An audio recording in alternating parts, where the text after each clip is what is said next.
We're back at the Alamo Draft House, and we have a very special treat today. We have Martin Thomas, Mr. Martin Thomas from Double Toasted, movie reviewer. Thank you so much for being on The Real Screeners. This is such an awesome treat. Hey guys, I'm actually happy to be here. When you wrote me and I got to check you out, I was like, man, these guys remind me of us when we got started. It's been great talking to you, so I'm more than happy to be here. Thank you so much for being on the show, and we want to talk to you first about Black Widow, okay. Of course. Okay, sure. Directed by Kate Shortland. So let's start off with the fact that the movie is directed by a woman. Yeah. What do you think about the movie's clear presentation of female themes or female empowerment themes? I mean, we've been getting that a lot, so especially with Patty Jenkins, and it's one of those things where it's you think, okay, it does. Why does it have to be a woman?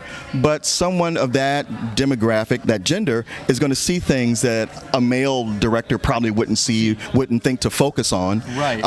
And she's going to stay true to promoting that theme. What about your reaction to the film? Like when you stepped out of that theater, how did you feel? My raw reaction was it's okay. It's all right. I was underwhelmed. You were underwhelmed. I was underwhelmed. And the thing is, in comics, I read a lot of comics, and Black Widow is actually one of my favorite characters. Like I love Black Widow comics, and there's so much to be done. And this is a movie that hints at what Black Widow is and the potential there, but it also shies away from a lot of the tooth of it, like what happened in her childhood, the way she was. Like they do mention it, but then they take it to, well, let's go to this extreme level where they're all super spies. It really kind of, like, I understand with a female director, there's a whole, let's get away from the male gaze, and yet the Black Widow herself is a very sexual character.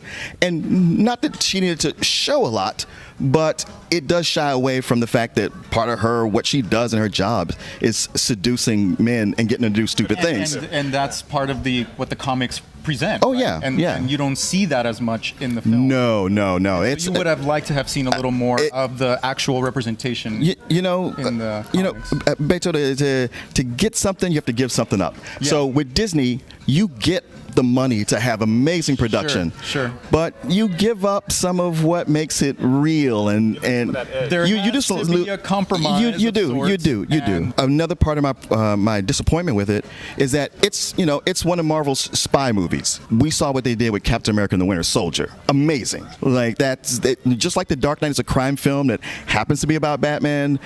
Captain America Winter Soldier is a great spy film, political thriller that stars Captain America. Despite what we expected, they took it forward with the Captain America, or at least the Falcon and the Winter Soldier.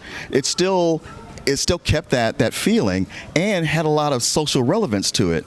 Here, they have the spy element, but they take it to almost like a Roger Moore, James Bond level. Sure. And a lot of over-the-top action. Yes. A lot of over-the-top action, yeah. I mean, it started very strong.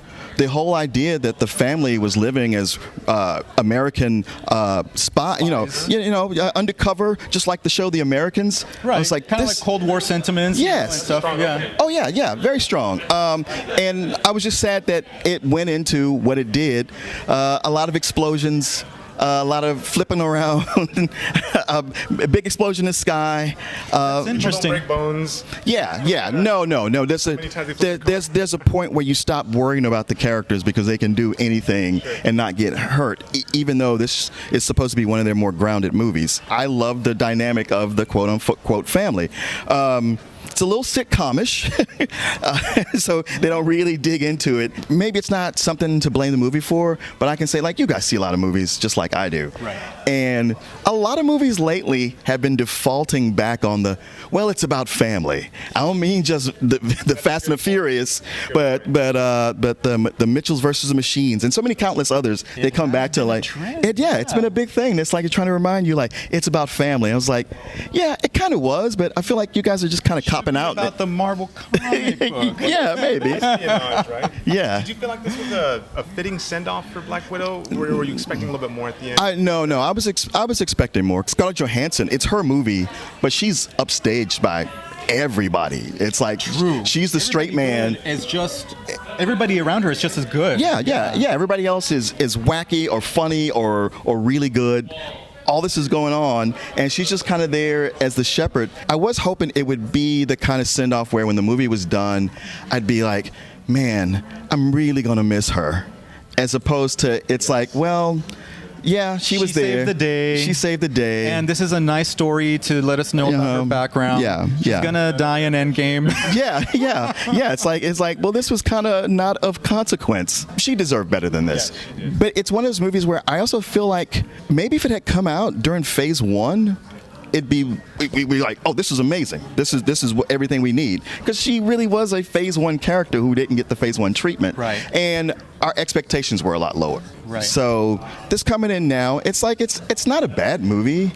It's just not nearly what it could have been. The TV shows on Disney Plus compared to the movies, do you think that the TV shows are doing something different or something better than the movies? Being long form like they are, where they get at least 6 episodes, allows them to really let a story breathe, where it doesn't have to keep hitting you. What they've done with the shows is make them feel like you're watching the movies. It's unlike any other time where there's a movie based on a TV show or a TV show that comes after a movie. You feel the difference. I'm not talking about you know the difference. You just kind of feel it. And here you're like, man, this is the same team, the same kind of quality they're keeping up. So it leaves you going, oh, I can't wait for the next movie. Yeah. Just to continue this story. So out of 5 reels, how many would you give Black Widow? I give it 3. I give it 3 reels. Fair rating. Yeah. On Double Toasted, obviously, you guys, you say if it's a matinee, full price, what would you give this? I gave it I believe a high. I think I gave it a high rental. A high rental? Yeah. I mean, if seeing it on TV, like one of the shows, be awesome. Can you tell everyone where to find you guys? You can find me on Double Toasted, doubletoasted.com, or Double Toasted on Twitch. Also follow our YouTube channel for Double Toasted Bites. Subscribe.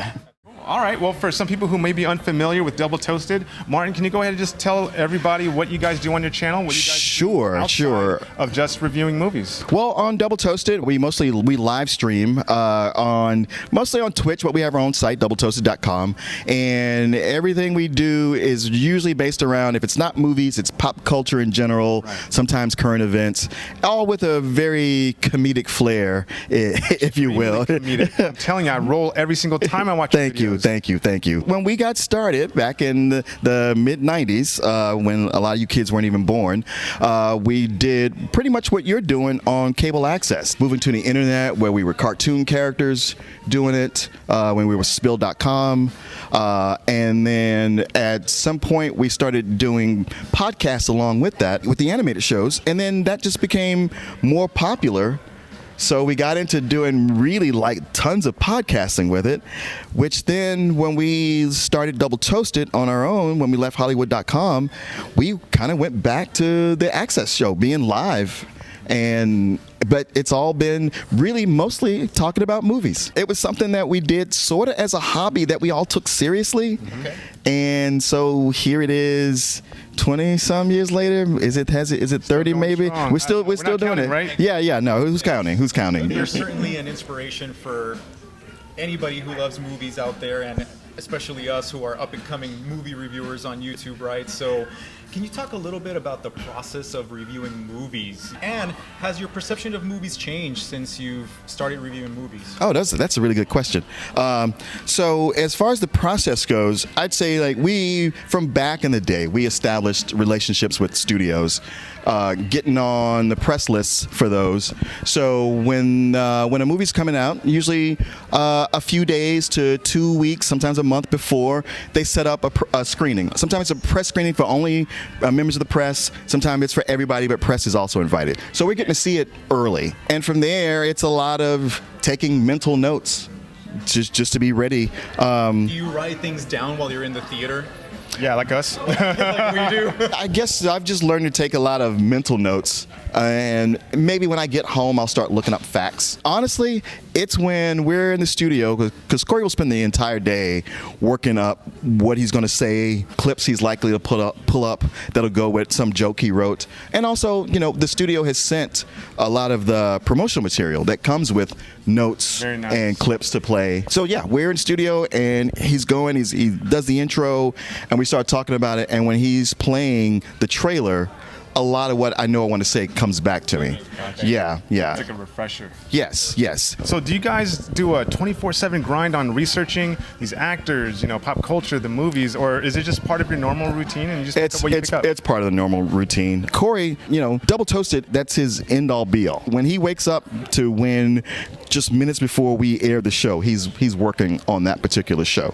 He really takes the lead and then kind of organizes it, and then you guys I have a day job and all kinds of other stuff, so it's more of a part-time gig for me, so I'm cramming. And also he does all this prep, just so everybody knows. Like, I won't say he scripts the show, he just has like notes and different things he wants to say.